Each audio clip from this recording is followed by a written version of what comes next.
I was a grade school child the first time I watched the pilot for Rod Serling's Night Gallery.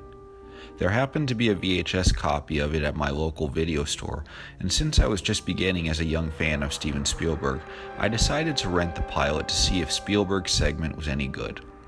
The pilot consisted of 3 segments: The Cemetery, directed by Boris Siegel, Eyes, directed by Spielberg, and The Escape Route, directed by Barry Shear. Even as a child, my favorite of the 3 segments was The Cemetery, which actually was pretty scary.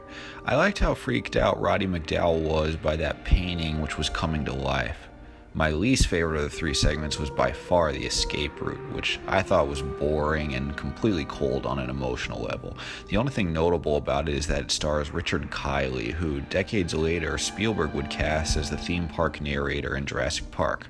The voice you are now hearing is Richard Kiley. We spared no expense. Spielberg's own segment for the Night Gallery pilot, entitled Eyes, starred Joan Crawford as the blind, blackmailing Claudia Menlo.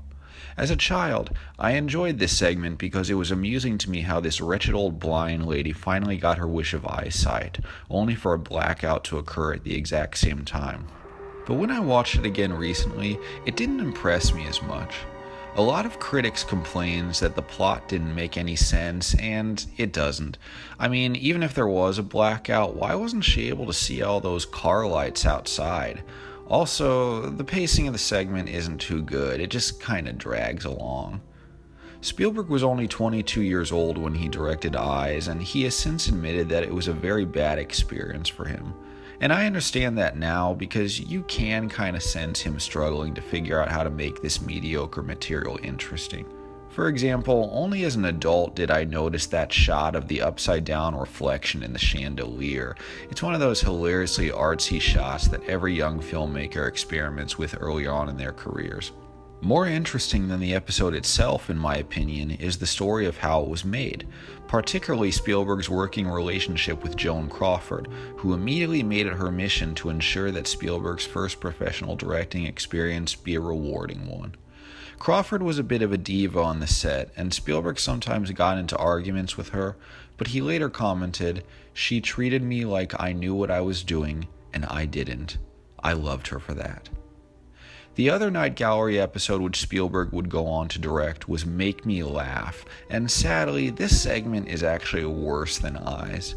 It has an intriguing concept, what life would be like if a comedian had the ability to make people laugh whenever he wanted, but the segment is a total downer.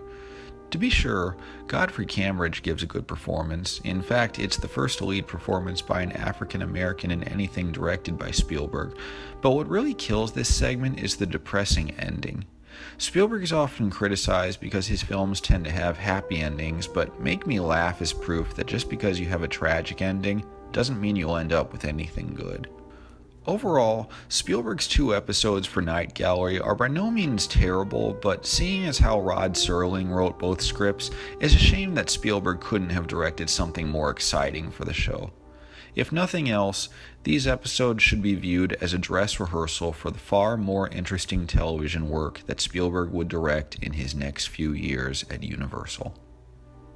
For more information about the making of these Night Gallery episodes, check out Joseph McBride's biography of Spielberg.